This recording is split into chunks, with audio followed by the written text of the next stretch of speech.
Our subject for today is history. Philippine history. Philippine history. Sisiw. Capital P-U-P. Sisiw.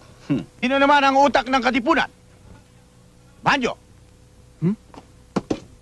Sir, sino pa di si Apolinario Mabini? Very good.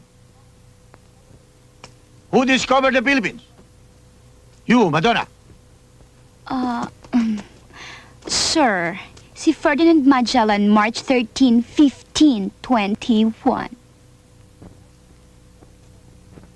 Excellent. Sinong pumatay kay Lapu-Lapu? Ikaw, Michael. Ba, hindi ako, sir. Kahit mahirap lang kami, hindi ko magagawa yun. Anong kalokohan pinagsasabi mo? Ang tinatanong ko sa'yo, sinong pumatay kay Lapu-Lapu? Hindi nga ako, sir, eh.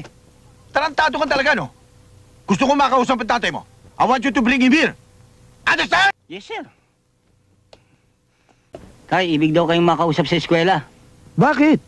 Kasi o itay, tinanong ako kung sino ang pumatay kay Lapu-Lapu. Oh. Ang sabi ko, hindi ako.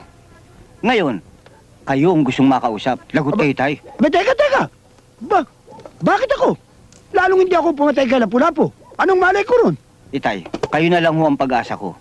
Kinakailangan sumama kayo sa akin. Dahil pag hindi kayo sumama sa akin, may expelled ako. Kinakailangan magpaliwanag kayo, itay. Kung kinakailangan magpaliwanag, edi puntahan natin. Halika. Kaya na. Mukha yatang may lakad kayo mag-ama. Eh, kasi o Lola, ibig kong makausap ng teacher ko itong si itay. Bakit? Inay, ito kasing apo nyo, pinagbibintangan sa eskwela na pumatay kay Lapu-Lapu. Hindi naman ho siya.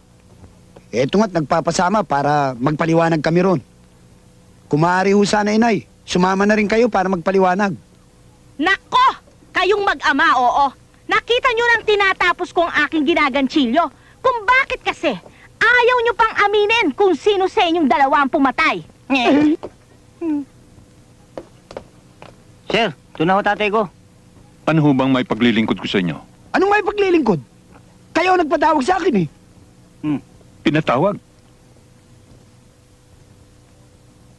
Sir, ako nagpatawag. Oo nga ho, Mr. Principal. Pinagbibintangan kami na kami raw ang pumatay kay Lapu-Lapu. Kahit tingnan ninyo ang lahat ng police record, malinis kami. Wala pa kaming napapatay. Ngayon, kung ipagpipilitan ninyo na kami ang pumatay kay Lapu-Lapu, baka ngayon lang kami makapatay ng tao. And you will have a dangerous life.